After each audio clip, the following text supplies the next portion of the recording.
Hola, ¿qué tal? Muy buenas noches. Una vez más estamos aquí contigo en una noche de plática técnica. El día de hoy continuamos con el mundo de los sensores. Esta es la segunda entrega y bueno, pues estamos muy contentos de estar aquí. Gracias porque estás tú del otro lado de la pantalla. Y bueno, pues el día de hoy queremos agradecer a nuestros patrocinadores por hacer posible este programa. Y bueno, quiero preguntarte, ¿sabes tú quiénes son nuestros patrocinadores? Ingeniero, ¿sabe usted quiénes son nuestros patrocinadores? Ilústreme, maestrísima. Ustedes son nuestros patrocinadores. Así es. Gracias a ustedes, gracias a sus donaciones, gracias a sus estrellas, estamos aquí presentes y gracias a su presencia todos estos programas son posibles. Y bueno, vamos a arrancar con esta clase del mundo de los sensores, la segunda clase. Estamos muy contentos porque está el ingeniero Silvino Hernández siempre con nosotros. Bienvenido, ingeniero. Gracias. Un gusto compartir la mesa contigo. Pues vamos a iniciar con esto del universo de los sensores.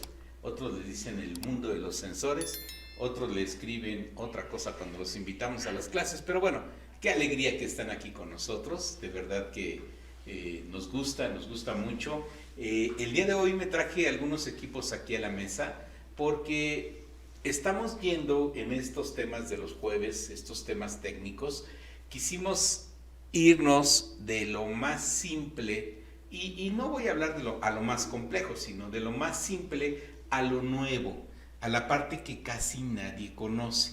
Entonces, primero que nada te reconozco, qué bueno que estás aquí, qué bueno que estás escuchando estas clases, porque si comprendemos bien cómo funciona un sensor, qué quiere decir esa línea de datos, qué quiere decir ese código de falla cuando me dice sensor X fuera de rango, qué significa una línea de datos que no está en negro, que no está en azul, sino que aparece en rojo o en lila, qué significa eso. Si tú vas comprendiendo, de verdad, que los equipos más simples, aquí en la mesa trajimos solo algunos de los equipos que normalmente te acompañan, que vas conociendo, que ya manejas, desde los más simples hasta los más complejos, puedes tú comprender qué información te están dando y para qué te pueden servir.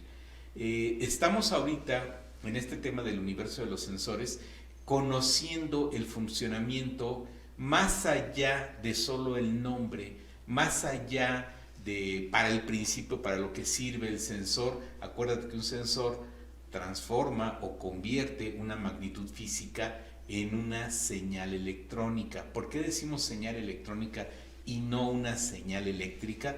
Porque lleva información. Una línea electrónica es aquella que conduce información, una línea eléctrica es aquella que conduce una corriente eléctrica. Y vas a decirme, oye, la información también es una corriente eléctrica, sí, pero va directa a un módulo que la va a interpretar, por eso es información. Entonces los sensores trabajan con líneas electrónicas.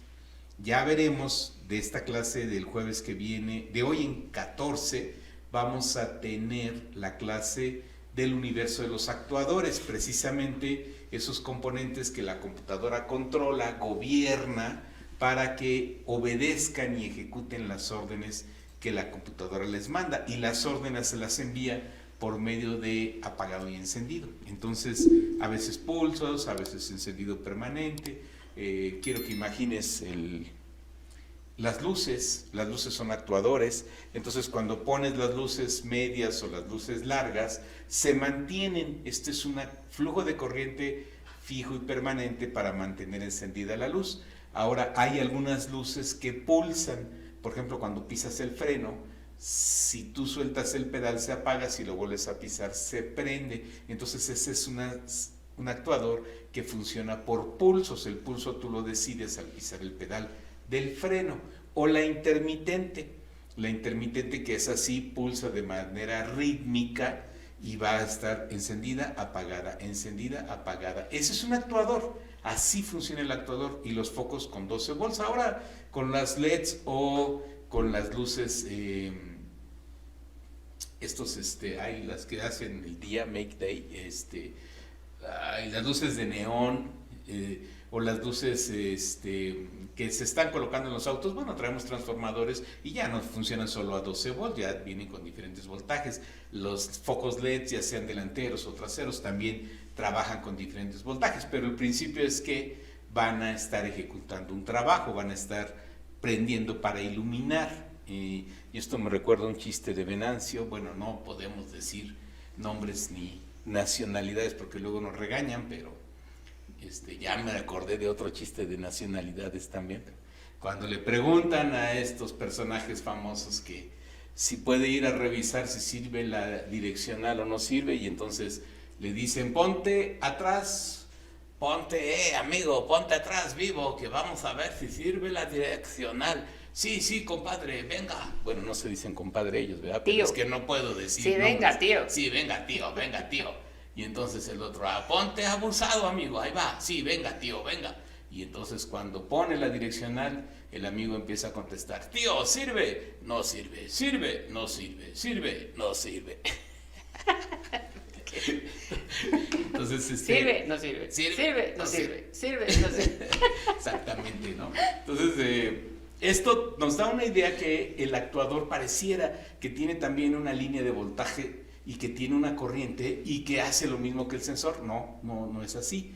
Y es importante que lo comprendas, porque cuando vas con los equipos de diagnóstico, tú vas a poder ver de manera muy puntual el sensor que te interese, no así el actuador. Y yo creo que ya alguna vez te has preguntado: oye, ¿por qué si no arranca y la bomba de gasolina está quemada, por qué no aparece un código de falla, bomba de gasolina quemada? Bueno, pues porque la bomba de gasolina no le regresa información a la computadora. A últimas fechas, los grandes consumidores de corriente, como sería una bobina, la bomba de gasolina, un foco, ahora sí le pueden mandar información de que no está operando, pero no es porque le regrese información el foco o le regrese información la bomba, es porque al no consumir amperaje, la computadora sabe que aunque le mandaron 12 volts a la bomba de gasolina y esta no gira, no funciona, no consume amperaje, no consume corriente, y entonces la computadora sabe que la bomba no está funcionando, o sabe la computadora de carrocería, el módulo de carrocería, que no está encendiendo el foco delantero izquierdo, el foco trasero derecho, el que sea, ¿no? Entonces, por eso es que de alguna manera indirecta estamos también ya pudiendo ver los actuadores. Y los famosos monitores, que es la suma de 2 o más sensores. Por ahí hace poquito un técnico, un compañero de ustedes, me llamó para decirme que en este momento conocemos 15 monitores. De los 15 monitores, su auto solamente tenía disponibles 6.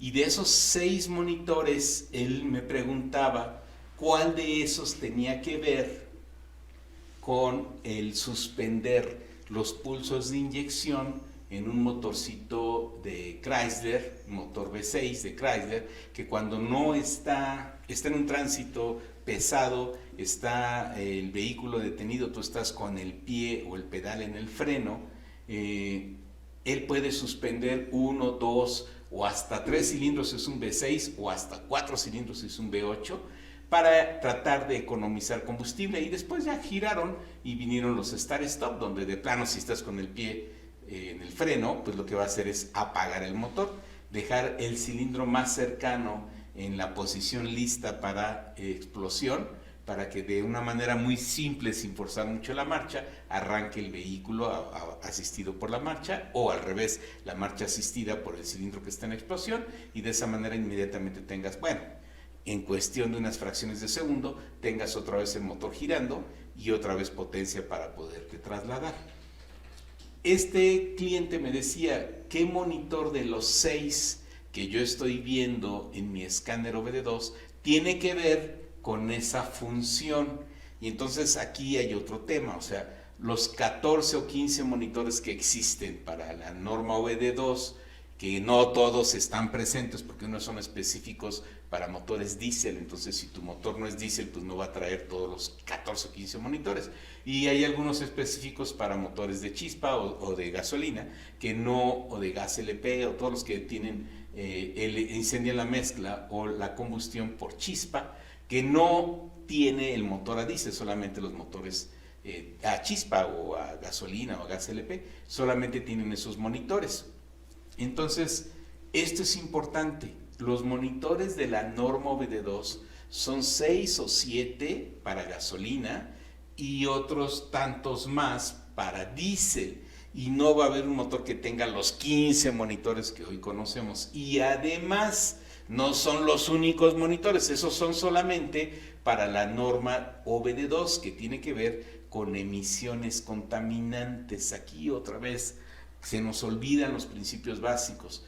La norma OBD2 está presente en todos los autos, por eso en todos los autos del 98 para acá, en el caso de Estados Unidos, 2000, 2002 en caso de Europa, 2004, 2006 en caso de México, y en México hasta como 2015, ya ahora sí todos son OBD2, que tiene que ver con emisiones contaminantes, pero tenemos otros monitores específicos del fabricante, que también es la suma de 2 o muchísimos más sensores, para específicamente funciones y condiciones de ese fabricante, de ese motor en especial, o de ese auto, porque también tenemos monitores en los diferentes módulos o computadoras. Entonces, todo esto, por eso le llamamos el universo de los sensores. Pareciera que tu motor trae 12, 15, 20 sensores, 25, y cuando abres la línea de datos, ¡wow!, son un montón, 60, 70, 90 líneas de datos.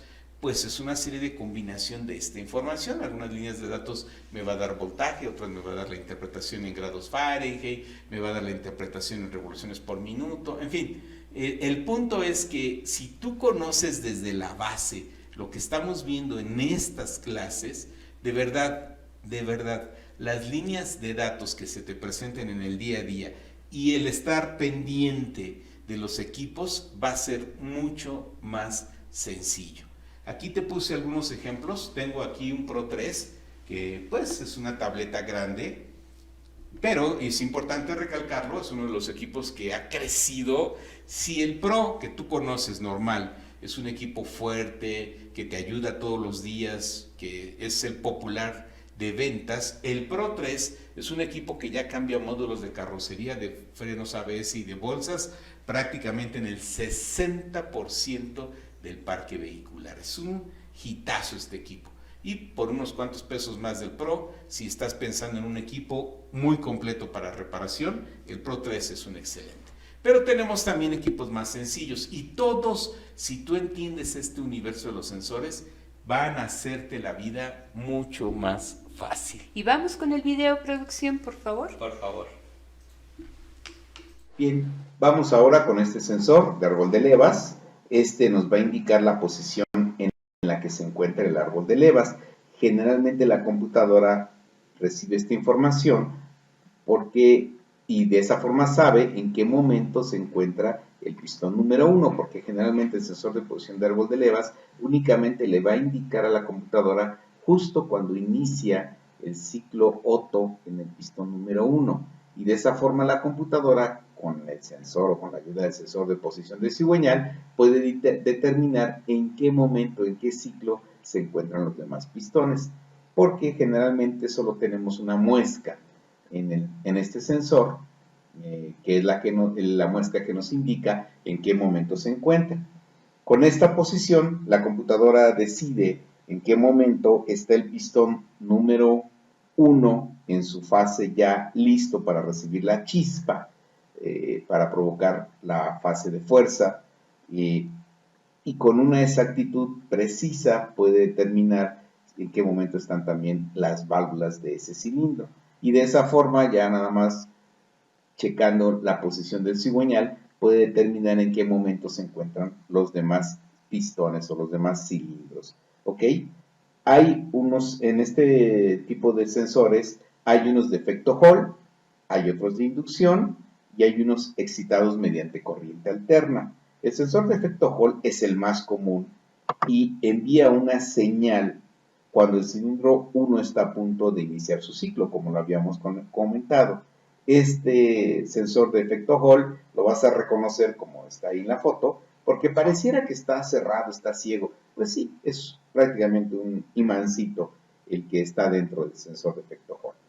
Aquí tienes un sensor tipo inductivo y aquí tienes un sensor de efecto Hall.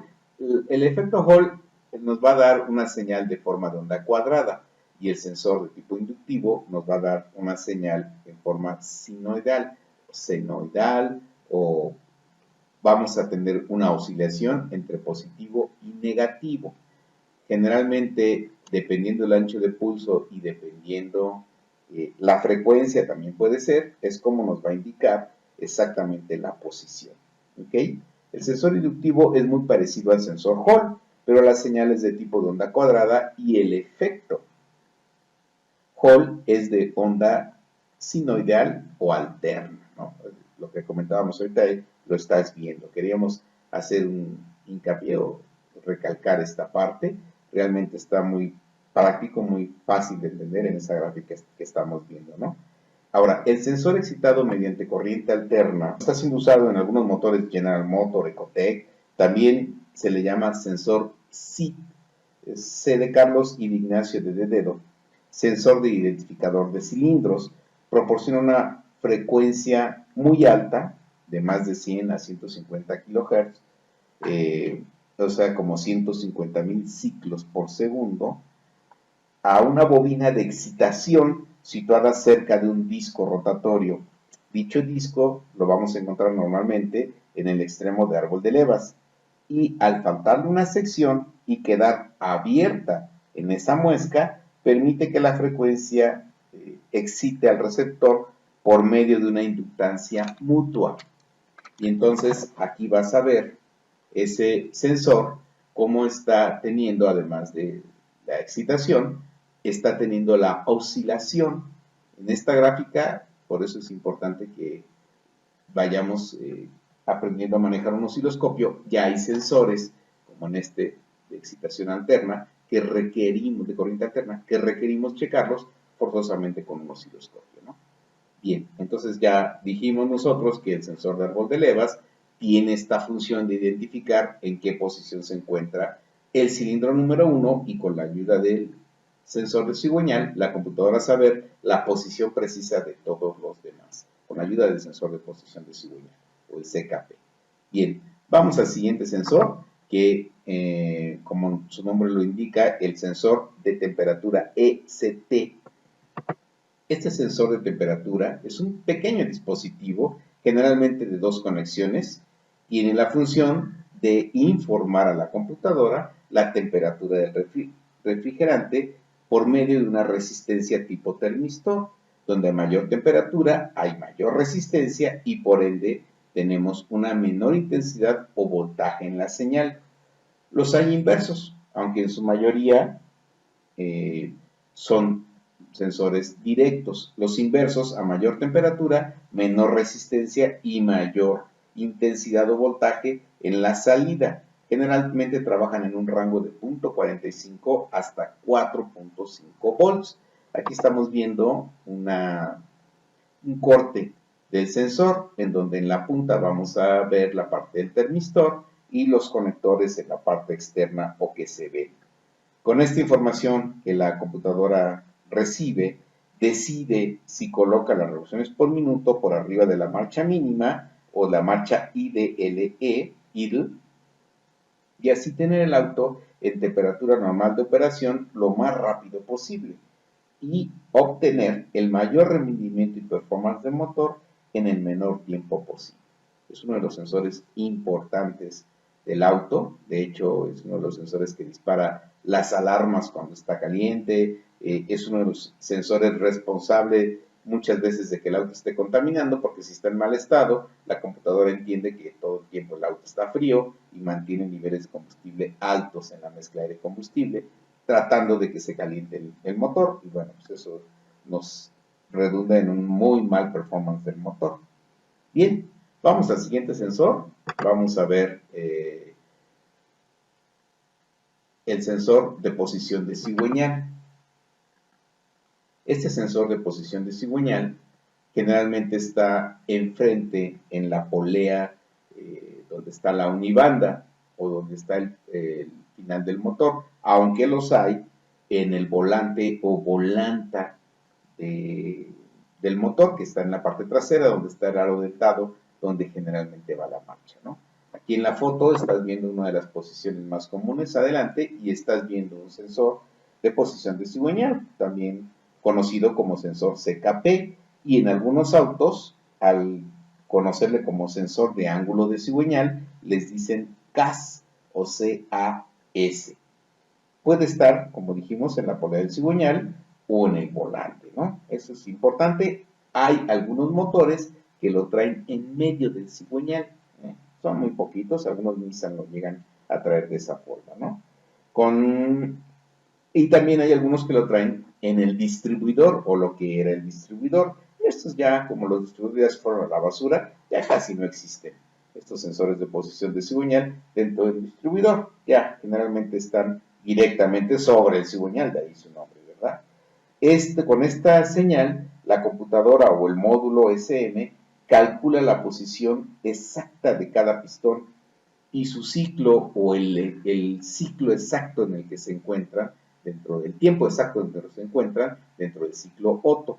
Y así saber exactamente cuándo enviar una chispa, cuándo enviar gasolina a través del inyector o cuándo aumentar el avance de tiempo o disminuirlo de acuerdo a los sensores que están interviniendo con más información hacia la computadora.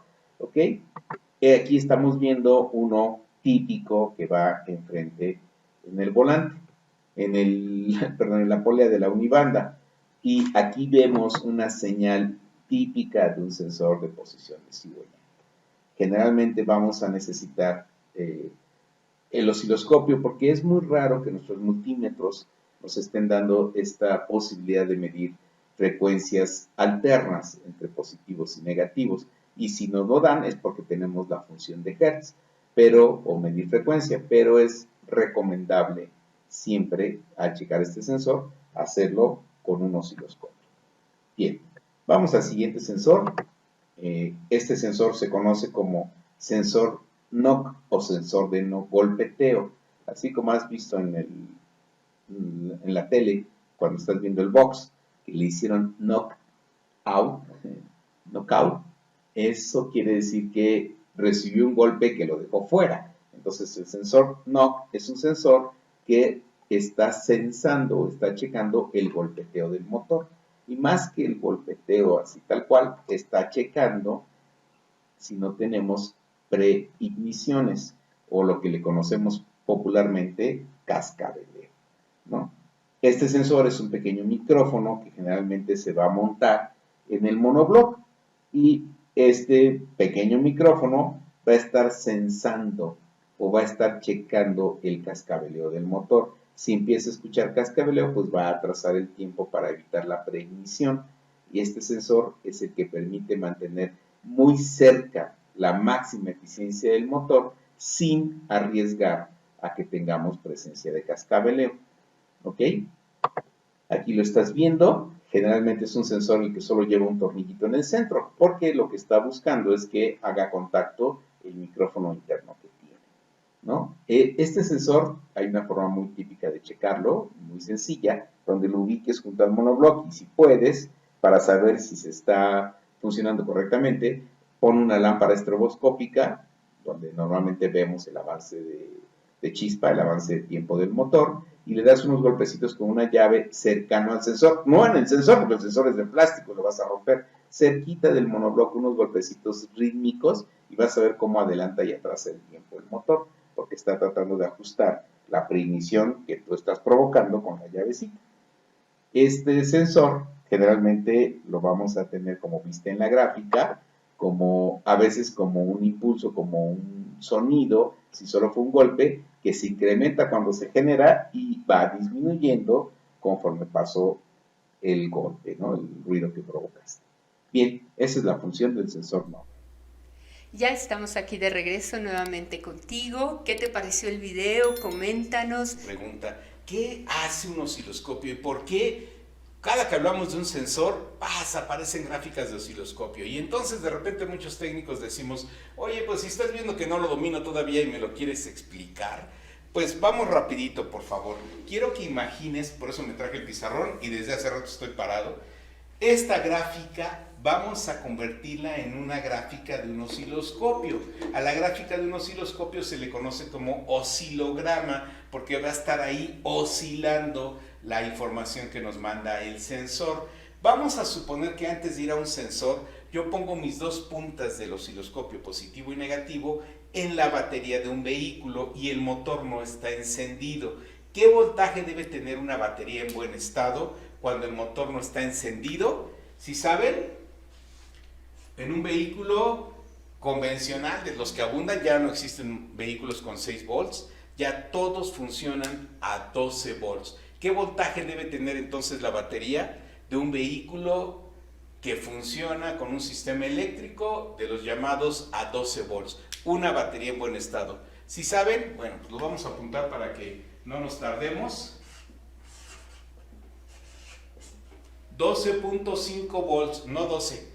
12.5, si tiene 12 ya su eficiencia está muy mal, habría que ir con el probador de baterías para tener la certeza de que la puedo seguir usando. Fíjate, de ahí, de entrada, esta información es desde que se están utilizando corriente directa en los autos de hace, pues mínimo 200 años, no, 180 y tantos años, y la mayoría de los técnicos automotrices de repente no pueden responder esta pregunta. 12.5 volts, 12.75 sí, sería lo ideal, 12.6, 12.5 es lo mínimo que nosotros deberíamos tener. Ok, si yo pongo mis dos puntas en una batería en buen estado del osciloscopio, positivo o negativo, en la gráfica vertical se van a ver los 12.5, vamos a quedarnos con ese número. Y en la horizontal vamos a ver el tiempo. Y voy a dividir esta gráfica horizontal, la voy a dividir en el tiempo en solamente 2 segundos.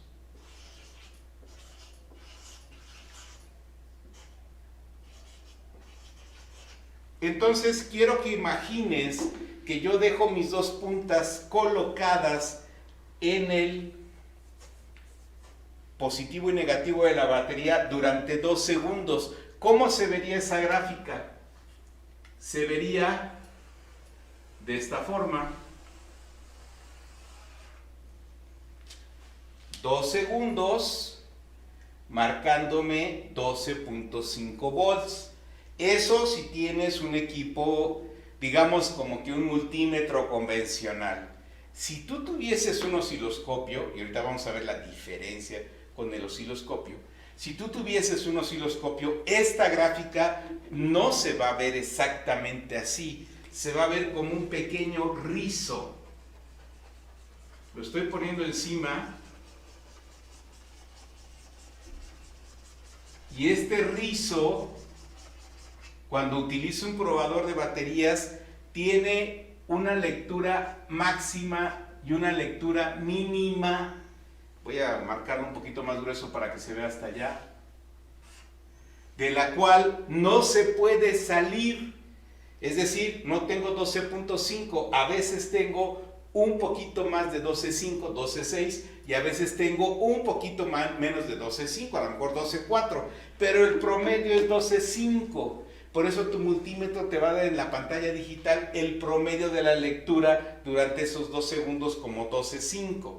Pero si traes un osciloscopio que tiene una mayor precisión, vas a poder ver este rizo. ¿Por qué? Porque la generación de corriente eléctrica en una batería se hace o se obtiene por medio de una reacción química. Y dicha reacción química no es estable. Tiene una entropía, tiene un desorden para poder generar la corriente. Y gracias a que se genera no solo en una pila, sino en una serie de pilas conectadas bajo la lógica de una batería. Y la batería se comporta entonces como un regulador. Lo que pasa en una celda es... Gracias Johnny Freddy Alzate por tu donación, nos has enviado 75 estrellas. Muchas gracias. Muchísimas gracias. Perdón, no veía, gracias. lo que hace la batería, la celda, que está provocando esa entropía, no va a coincidir exactamente con la de al lado o con las de al lado, entonces se comporta como un acumulador y por eso veo un rizo pequeñito, pero si en el osciloscopio yo amplifico, como si lo hicieras así en la foto de tu celular, la lectura, voy a poder ver ese rizo más claramente. Ahora, un multímetro o tu escáner más o menos toma, vamos a suponer que voy a hacer una lectura de un sensor, de un inyector, y lo vamos a hacer que abra 2 milisegundos. Eso es lo que va a durar abierto. Entonces viene un disparo para vencer el resorte, se mantiene abierto 2 milisegundos o 1.5 y se apaga. Yo creo que ya vamos comprendiendo aquí tendría yo igual 12.5, pero inicia el disparo, puede ser que el disparo llegue hasta 80 volts. ¿Cómo que llega hasta 80? Sí, porque como tengo un amperaje muy alto, puede ser infinito en la batería. Con este amperaje momentáneo del orden de nanosegundos, a lo mejor no tanto, a lo mejor 10 milésimas de segundo, momentáneamente voy a tener un disparo muy alto para que pueda abrirse la bobina y vencer al resorte, y después se mantiene en los 12.5 o 12 y después cae y se cierra. ¿Ok? Esto es el tiempo, 2 milisegundos o 1.5 milisegundos. Si mi inyector está mal, esto en lugar de que sea una línea recta que se mantiene abierto, a lo mejor momentáneamente cae casi a cero y se vuelve a su lugar. Esta caída casi a cero, este tiempo casi a cero, lo que va a provocar es que el resorte cierre el inyector y entonces tengamos menos paso de combustible. Y esto es lo que va a provocar una mezcla pobre. Pero como la computadora tiene los ajustes de combustible, short trim y long trim, los ajustes de combustible corto y largo, al tener muchos de estos eventos con mezclas pobres, va a empezar a enriquecer la mezcla y tú vas a tener como códigos de falla mezclas ricas o mezclas pobres, depende en qué momento hayas hecho la lectura, sin entender por qué demonios tengo un ajuste de combustible largo, muy alto, fuera del rango normal, si en realidad el que me está fallando es el inyector, pero la computadora tuvo que hacer ese ajuste de combustible para corregir este error. Si está dentro de un parámetro normal, acuérdate, son precisiones, no son exactitudes, son precisiones. Aunque tenga un ajuste de combustible largo, el vehículo no contamina, pero cuando esto se sale de control, vamos a tener ajustes de combustible que provocan que el vehículo empiece a contaminar. Bueno, pues agradecemos muchísimo su presencia, sus preguntas, sus comentarios, especialmente sus saludos y el estar aquí presentes con nosotros durante esta transmisión. Nos encanta estar con ustedes. Gracias, nos estamos viendo el martes y nos estamos viendo el próximo jueves, que es con lo que vamos a continuar. Que estén muy bien, hasta luego. Hasta luego.